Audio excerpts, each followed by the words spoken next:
In the name of God, the benevolent, the merciful. Hello and welcome to Standpoint, broadcasting to you from London with me, Amir Tahouri. On the show I'll be talking about depression in society and what the cause of it is, how we should deal with the issue. Health specialists often mention the importance of exercise and having the right diet for a healthy life. Yet it's our mental state that controls our entire well-being in order to live healthily. Now, it's our mental state that many specialists say we should be paying more attention to, and this isn't happening. A study shows that 2/3 of British people have depression and they're receiving no treatment. I'll be asking, how should depression be dealt with in society? To answer this question, I'm joined by two guests. Alexander Barron joining me in the studio. He's an independent researcher and archivist. Joining us from our other London studio is Carol Gold, who's a broadcaster and author. Welcome to you both. It doesn't matter how wealthy or successful anyone is. It's at any point there's always a moment of distress, of people being upset, that people have to deal with, which creates this sense of depression and kind of mental instability. Firstly, do we fail to give importance to this in treating depression in society, Alexander? Well, as you know, I have a long-standing musculoskeletal complaint, and I haven't had a day entirely free from pain since October 1988. Pain makes you, a lot of pain makes you depressed. I've suffered from depression, but it's something we have to live with. It's important to Thomas Szasz, if you're familiar with the works of Thomas Szasz, basically that depression, Szasz said that mental illness does not exist, full stop. Mm-hmm. That when the pathology of a mental illness is discovered, it's removed from the list of mental illnesses and becomes a neurological illness. Now, depression, I don't agree with everything Szasz says, but depression is like that. Depression is not an illness of mind, it's a state of mind. Mm-hmm. There are things that make you depressed and make you mentally ill, quote unquote. Solitary confinement, when people have been in solitary confinement for a long time, they go mad. On the other hand, if you have people crammed together in a small room for a long time, tensions will develop, maybe aggravation. Mm-hmm. If you get a pay rise, you may well be happy. If your father dies or a close friend dies, you'll be sad. These are states of mind, and first thing we should understand that because it's a state of mind, we should not treat it like a disease. Yeah. And pumping people full of drugs is not a good idea. Mm-hmm. Carol, do you think we should take it more seriously, and do you think it's not been, should we regard it as a health issue, basically? The fact that 66% of British people are believed to suffer from depression, and that there, as Alexander said, there are various kinds of depression. There is a level of depression that is regarded as mental illness. But the fact that 66% of people in the United Kingdom are not seeking help, and in fact there isn't much help for them, would resonate in the country and in the world. If this were cancer, as many newspapers have said in the past few days, if this were a fact that cancer cannot be treated amongst 66% of the population, flailing for treatment, and they would then all die, this would be a national outrage. I thought it was interesting that Jeremy Hunt, who was the health secretary, said that this is a great worry because this is the government that has done more to take so much away from people who are struggling already. And I don't know whether Alexander would agree with me, but there is an element of society who are impoverished, who are getting poorer, who are having benefits taken away from them, who are having assessment tests that are causing them terrible anguish and worry. And that exacerbates depression or can create depression in people who've never had it. You could say, I could be devil's advocate here and say, well, Mike Wallace, who was a famous CBS presenter and was on Millions a year, suffered from horrendous depression. And of course, Robin William Williams. Styron, the best-selling author, millionaire, suffered from terrible depression. Yeah. Robin Williams, So that's another element of society, middle class and the wealthy who are depressed. But in this country, we have had several years now of constant bombardment on television, in the newspapers, about benefits being taken away from people who already have a terrible struggle, and that cannot help people who are depressed and lead them into mental illness as well as physical illness. Now, speaking from your experiences, Alexander, what's the best way when you're enduring this hardship of depression, and then of course it can manifest, and if you already have an illness, it can even speed up the problem. Oh yeah, I mean a bad state of mind isn't good for your body, obviously. Basically you have to. I was told I have to learn to live with it. And the way I cope, as it were, I look around, I see people suffering with a capital S, far worse. People with lost limbs, people who die young. I knew a young girl who committed suicide at the age of 19. I've seen people who had horrendous lives. And of course, if you go back 100 years, 200 years, how would you like to live in a world without electricity, where if you suffered appendicitis, that was it? If you broke a leg, you didn't want to break a leg in 1700. So I'm thankful for what I got. It doesn't mean we shouldn't try to improve things. But we have all these health capabilities now in the modern age that we're living with. But with this, there is increased depression. Well, yeah, but in the 1700s, the 1800s, you either got on with it or you died. It was as simple as that. The idea that it's a mental illness, no, I don't think you call it mental illness.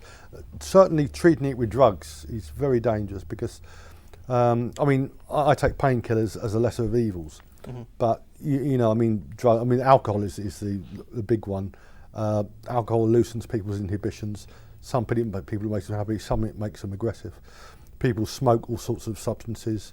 There's a downside to that. It can screw your brain up. Yes. Syd Barrett was a classic case. Founder of Pink Floyd fried his brain. So taking drugs and pumping people full of drugs is not a good idea. I think basically we just have to learn to live with it. All mental conditions, the same as all illnesses, are either fatal, they're chronic, or they're self-limiting. They're fatal to kill you. Depression shouldn't kill you. So if you treat it as a self-limit, if it's chronic, you have to learn to live with it. If it's self-limiting, you'll have your bad days and have your good days. How likely is depression likely to worsen into another situation and cause greater, emotional instability? Carol, what are your thoughts?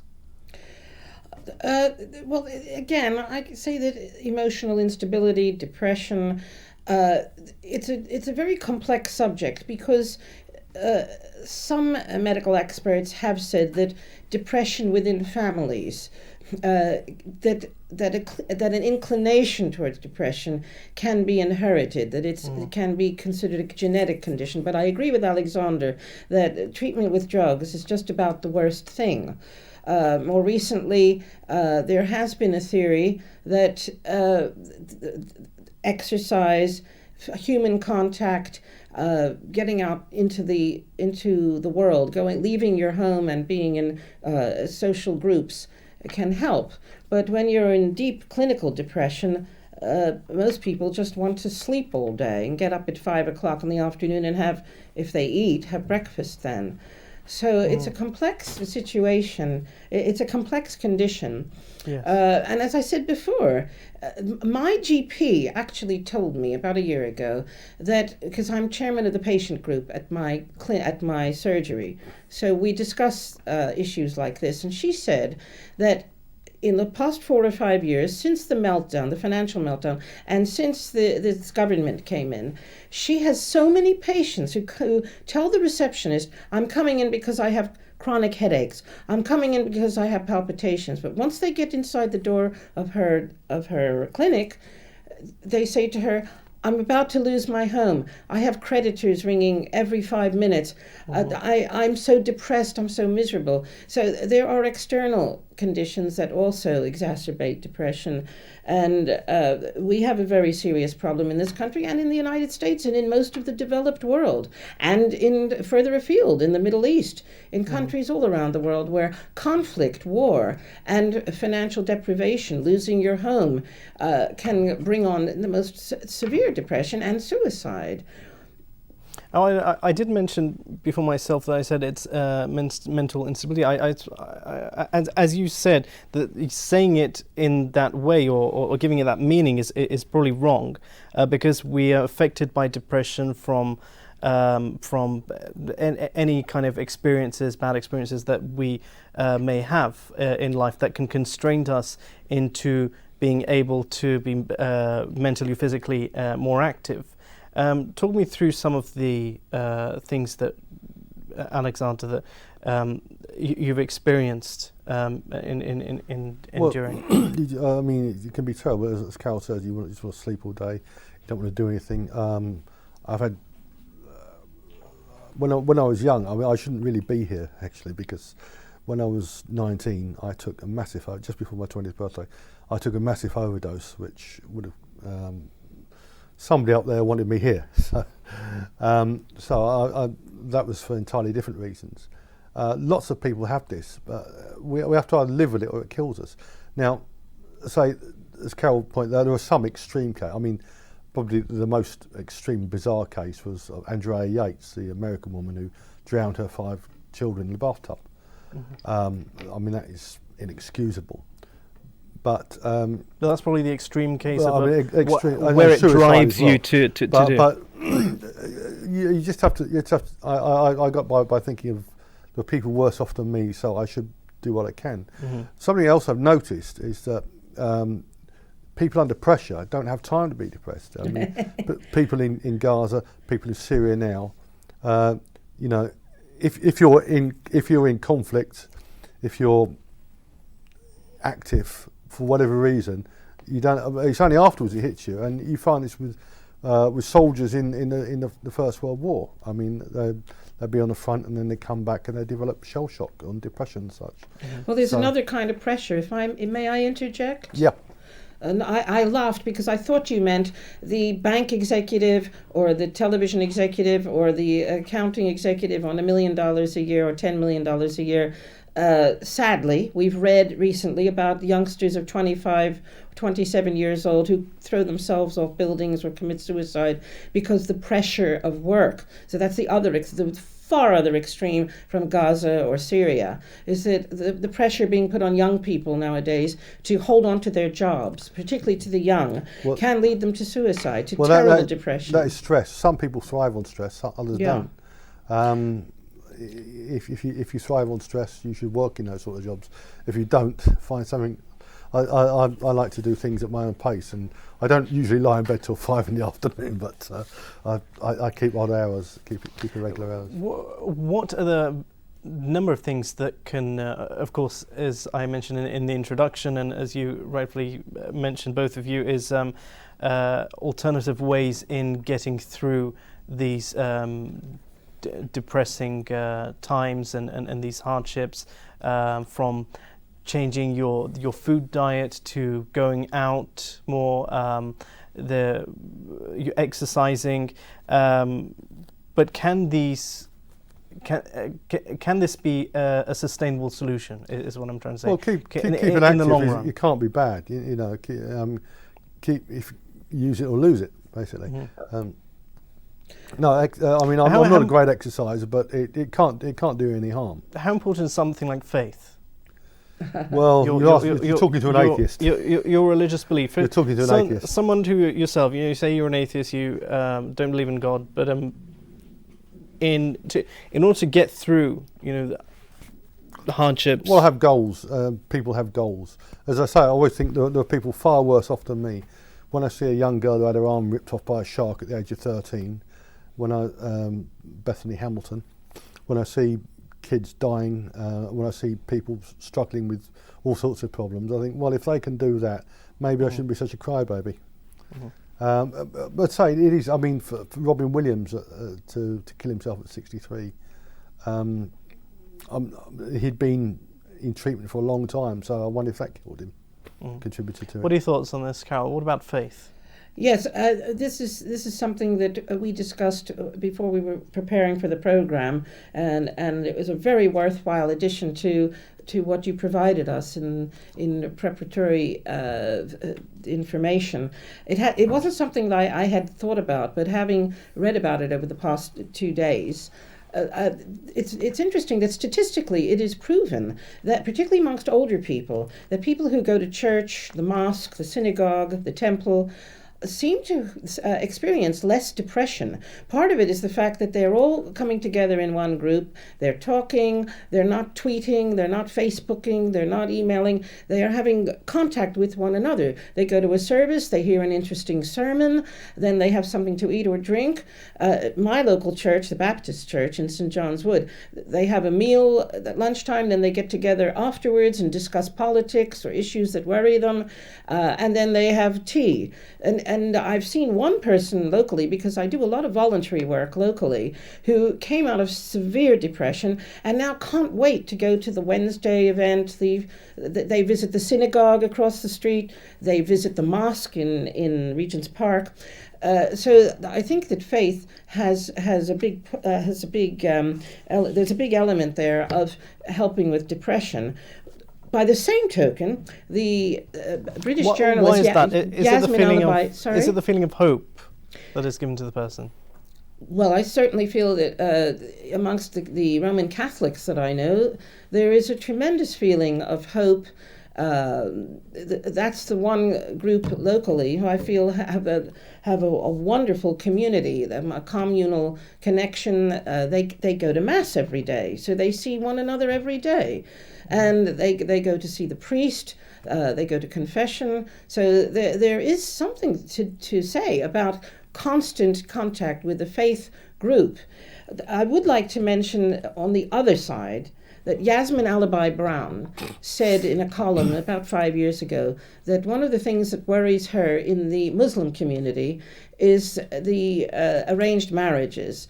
And she felt that a lot of young Muslim men, particularly in this culture where they're exposed to nightclubs and clubbing and wine bars, that they feel pulled to the Western community. They want to marry the girl that they have met in Shaftesbury Avenue or in Glasgow or in Birmingham, but they are in arranged marriages, and that there is a lot of depression and suicide amongst these young men.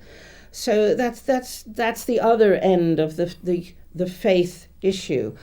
Another issue I'd like to discuss, if I may, I mentioned to you when we discussed the program, Malik Ben-Jalil, who directed Searching for Sugar Man, the Oscar-winning documentary. It won every award, the BAFTA Award, Best Documentary. It must have won 30 awards a year and a half ago. He committed suicide a couple of months ago at age 36. His depression, according to his brother, and according to the investigations, was not caused by drugs or a bad relationship. He had no work. He couldn't get any work after the Oscar, and he fell into this deep well of depression, of not having an income, having no work, and being alone. That's another element of depression. Statistics show people who marry early and are happy, or who live together with someone in a happy relationship, seem to skirt depression. They seem to be able to push it away because of companionship. We live in a society where in Westminster, in the centre of London, we have more single people than in any part of London, and exponentially the level of depression hitting doctor's surgeries in central London is very big because of isolation. And I actually think poor Malik was in solitude, and he fell into depression and sadly committed suicide. A terrible tragedy in the film industry. It looks like from what you're saying, this is because of lack of social cohesion, a united society embracing one another. And before you mentioned the the Facebooking, Twitter, and to a great degree, many say that we are confined. We do confine ourselves to digital technology and communicating with each other through that form. Let's just head towards a break, as we've come to end of our first half, and we'll continue afterwards. Stay with us. See you shortly after the break. Did you see that, Szasz?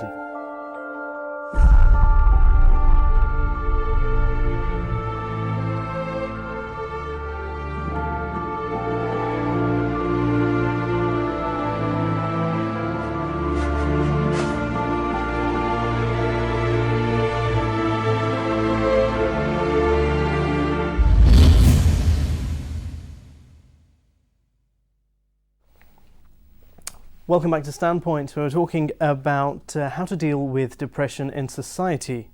Now, Substance Misuse Manager Tony Maggette told the Council's Health and Wellbeing Subcommittee there are people who go to their doctor and are prescribed drugs they don't need.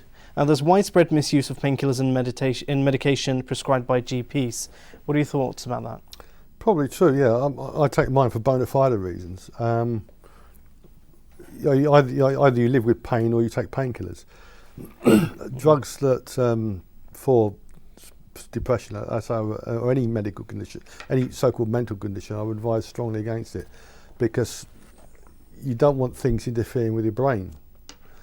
These are, you should do what you can with your brain. Mm-hmm. There are other ways of treating it. Yeah, why is this being done in the first place? And there's concern over pills that are common for mental disorders, for depression, anxiety, and attention deficit hyperactivity disorder. These are all names. I mean, anxiety. What's anxiety? We're all anxious about things. We have to learn to control it. Mm-hmm. There are ways to deal with these problems without taking drugs. Should we be more critical of what GPs prescribe for us? I don't think you can blame the GP as such, because if you go to your doctor and say you're suffering from anxiety, you want something for it, what's he going to do? He could refer you to a psychiatrist. Surely he can give us an alternative advice to. Could refer you to a psychiatrist, pills. tell you to get lost, or he can prescribe pills. But isn't that what we need? Isn't that what we need psychological or some kind of mental support? Well, again, as a follower of Thomas Szasz, I think psychiatry is primarily toxic, so I would advise people to avoid it. No, you just have to struggle on. Mm-hmm. I say, think of what you got, not what you haven't got. Think of how lucky you are. Mm-hmm. If you see that guy walking down the road on one leg, it could be you. So, are you really worse off than him? What do you make of what Alexander's saying? So, don't take pills from GPs. Don't listen to psychologists. What would your solution be, Carol? I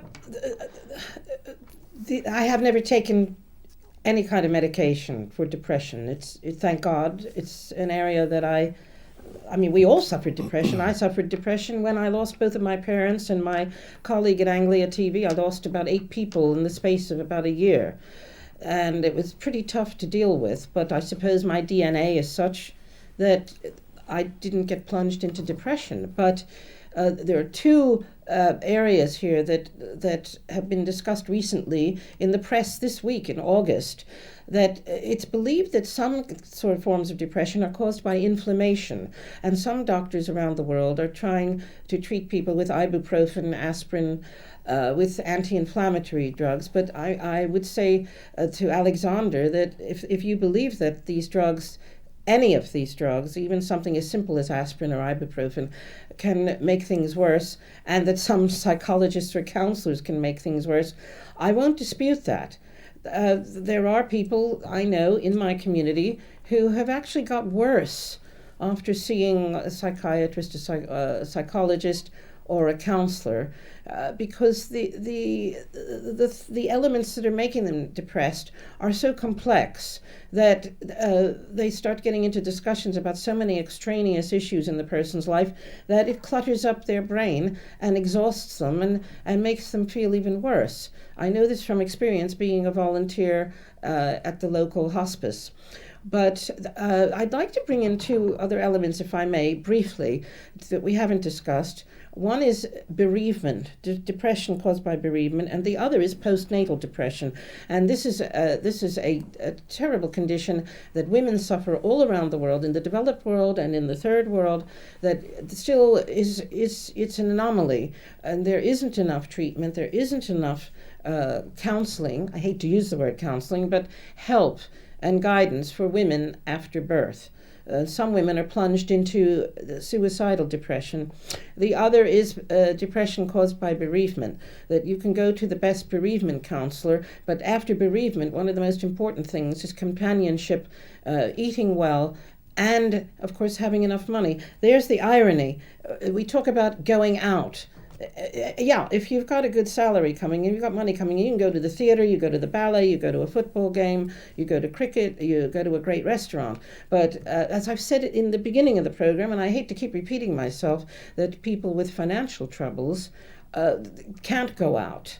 So I think that after bereavement, we need a lot of support in the community, door to door, people talking to each other. Again, not going on Twitter or Facebook or emailing, but actually having one-on-one contact with neighbors, with the community, going back to the idea of faith, going to a church, a synagogue, a mosque. This can help after bereavement. But there are so many elements to depression. We could sit here and talk for 2 hours. And it's still something that certainly is not getting enough attention in this country, in the UK, and we're in the United States. Perhaps better treatment in the US. It's not a stigma. In the UK, when I first came here, you didn't talk about being ill, you didn't talk about being depressed. At least in the United States, we had a culture of the shrink, of going to a counselor, psychiatrist. But this country still is very far behind. But it is more popular in the States, isn't it? Sorry? It is more popular in the States I'd say it's more acceptable to see psychologists. It's a rite of passage for some people. Why do you don't you see the problem with GPs prescribing pills when we look at how much they are actually under the influence of pharmaceutical corporations? Well, you can be cynical about that, but I mean, I'm very grateful to painkillers being developed. But what Carol said about postnatal depression, what would she say to a woman who lived in, rather than 2014, 1714, who had maybe 12 children, 6 of them died in childhood? Mm-hmm. Mm-hmm. That's the postnatal depression. They got on with it. It's, people were tougher then than us. Or they died. It's as simple as that. Treatment for depression helps other illnesses. The King's College of London has stated a healthy mind is the first thing. A healthy body, I mean, you can have a healthy body without a healthy mind, but a good state of mind will. It's if somebody walked in here today and said, "You've won the lottery, Amir. Here's $1 million," you'd be happy. That's what it is, Yeah, right, it's a good state of mind. But what I'm asking is a long-term solution for the treatment, rather than, we talked about people who are financially stable. They're rich, they're wealthy. It doesn't matter, as you mentioned, Robin Williams, the famous successful actor. He was depressed and he committed suicide. So we were looking at what the long-term solution is. The trial that they conducted, King's College University, it treated depression in people with type 2 diabetes, improving the control they have over their disease. Now, first tell me, Alexander, what were some of the obstacles that you had in your experiences, and my experiences are unique, as everybody's are. But at the end of the day, I just thought I've got to. It's either curl up and die, or do the best you can. Mm-hmm. I'm 58 years old, and I'm grateful to still be here. Over the past few years, I've written obituaries of quite a few people who died younger than me. Mm-hmm. People I knew. Yeah. So you say that's your personal perception. Get on with it. If you don't, then that's when your potential downfall can be. But what for people who are actually struggling and can't get up, can't continue living their lives? Well, you have a choice to make. I mean, you can do it. If you were forced, you can't be that black and white. If you were forced at gunpoint, you would. If you were inducted into the army, you would. It's a terrible thing. The same as addiction is a terrible thing. Mm. But people get over it. People get over addictions to hard drugs, to alcohol. You have to be strong. Mm-hmm. Now, as I said, the study conducted, this other study, people attended religious services. They were less likely to report symptoms of depression during the study. Now, the health retirement study conducted by the University of Michigan, which is another study, said that the private prayer may serve to cultivate hope and activate cognitive resources that eventually counter depression. How do you see this analysis in the current social status of Britain, Carol? The United States is an incredibly religious country. 95% of Americans, in a recent poll by CBS News, ascribe to active religious practice. 95% go to church, synagogue, mosque, or temple. In this country, I wouldn't say it's the opposite. I wouldn't say it's 5%, but this has been a secular country, I would say, since World War II.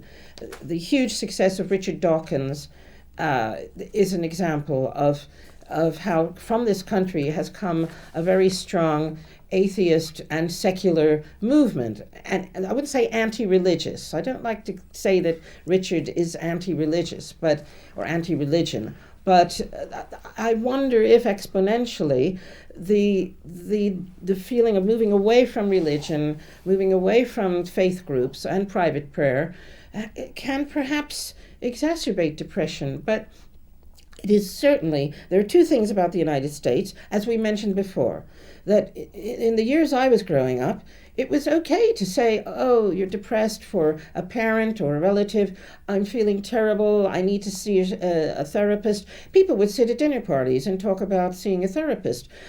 Even in the most deprived communities, people felt all right about discussing in their little community groups discussing the fact that they were depressed. Whereas in this country, there was a terrible stigma attached to it. And only recently have people begun to discuss it openly. So, and again, we come around to this business of faith. I'd like to mention something else. In the United States, for the past 50 years, vitamin B12 has been used to treat depression and to treat anorexia amongst young people. Anorexia can be linked to depression to anorexia. Vitamin B12 is a huge element of helping lift people out of depression of all ages. It has not come into practice in this country, perhaps in a limited way, but GPs are much happier to prescribe an antidepressive drug than to prescribe vitamin B12. The irony is that vitamin B12 was developed in this country by a great scientist. And it won awards. The fact that vitamin B12 was administered, quote, medically, but medically in the United States. So we need to have a movement in this country amongst GPs, amongst scientists, amongst cancer oncologists. They're finding that vitamin B12 helps people overcome the symptoms they have from chemotherapy, and getting depressed from having cancer operations, particularly women who have mastectomies. It's a terrible trauma for women to have a mastectomy. There's no doubt about it that can cause depression, but vitamin B12 is a brilliant, either by injection or orally, a brilliant method of helping lift people out of depression. It can't cure everybody. It didn't cure Robin Williams, didn't cure William Styron or Mike Wallace, the American television anchorman, but it's certainly amongst groups of people like women with postnatal depression, bereavement, and post-illness cancer, diabetics. Vitamin B12 to me is the answer in a huge percentage of cases. Yes. Do you like having this widespread awareness that Carol was talking about in Britain? I take supplements, including vitamin B12, so I wouldn't disagree with that. Sorry, what was the question? Is there this lack of widespread awareness that we should have in engaging with depression in Britain? Well, so a lot of so-called mental illnesses are promoted by the psychiatric profession. She's right about one thing. She's very right. In the 1970s, so-called mental illness was a massive stigma. Nowadays, we're very open about it because people understand it's not an illness in that sense. People. I mean, we understand that people get paranoid, they suffer from mania, they suffer from depression, and they get better. They suffer from this and that, and they get better. There were more things like anorexia around, which was that around 50 years ago. But it's better for it to be out in the open rather than not talked about. But one thing I will say about this, back under the Thatcher era,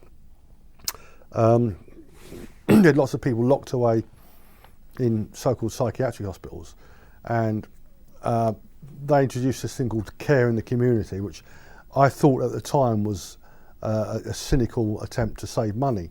But you had all these people come out of these booby hatches and mental and lunatic asylum and mental institutions, and they're perfectly, the people have been locked away for decades, and they get on fine in the community. So I think now the stigma is gone, is very great, and there's nothing wrong with talking about it. What went wrong with the Hollywood actor Robin Williams, who you mentioned? Well, a man, a comedian, a lively, a happy character, has a lot of success. Stefan Molyneux suggested it was drugs he was taking. Most people would find it, unless you're a Robin Williams fan, most people would be very unsympathetic to a 63-year-old man with as much money in the bank as he is, and the adoration he had to commit suicide. But I say, as Carol points out, it's a very real thing. And many people do turn to drugs. The other thing about Robin Williams is the thing about the borderline between genius and madness. And Van Gogh is the classic example. Williams didn't chop his ear off, but I mean, there is a lot of people. Robert Fischer was a great example, the chess player, and he became a raving lunatic, basically. Yeah. What do you make of the majority of people who are depressed, who then turn towards drug abuse, alcohol abuse? Don't do it. It's not a solution. It is not a solution. They say when you reach a stage, then it's it's a necessary thing that they want. No, it isn't for their body. You think it's necessary. You can live without things, lots of things. You can live without sex. Addiction. But you can live without sex. You can live without massive human contact. I'm after my last relationship, I'm happily single, but you can live without lots of things. But these are addictions. These are addictions which doctors have said they do need, health treatments. They need serious. Well, what drugs? No, addiction is a state of mind. You have to get over it. Should there not be help? Should people with drug abuse, alcohol abuse? Oh yeah. But you got to stop taking it. Encourage them to stop taking it. But at the end of the day, if a man like this former footballer Paul Gascoigne, if he's determined to drink himself to death, then what can you do? Carol, a process of helping people with depression who are abusing drug addicted, alcohol addicted. How much compassion should we show? How much help should we give them? I think that we need to give people who have any sort of an addiction compassion. We shouldn't make them feel that they are criminals. We shouldn't cut them off from their GP's list because they keep drinking. They need a tremendous amount of help. I don't think they should be shut up in institutions. Well, this is actually what's been happening. Many drug addicts, alcohol addicts have been certainly drug addicts have been criminalized. They've been put in prison.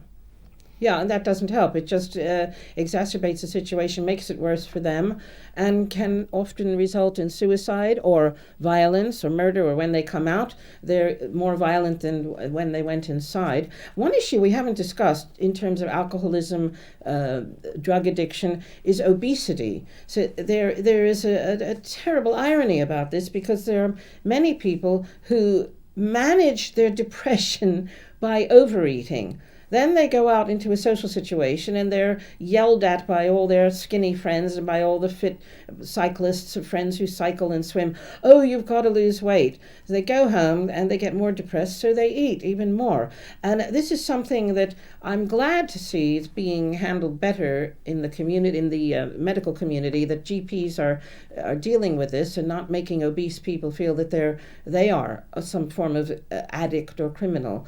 But as I've said, the whole way of treating these conditions is better in the United States and perhaps in several European countries, and we're just getting to grips with it now, and in the UK. And I would hope that this government and whoever comes in May 2015 will put more funding into helping people who have fallen into drug addiction and alcoholism. Alcoholism is a huge problem in the UK and in Northern Europe.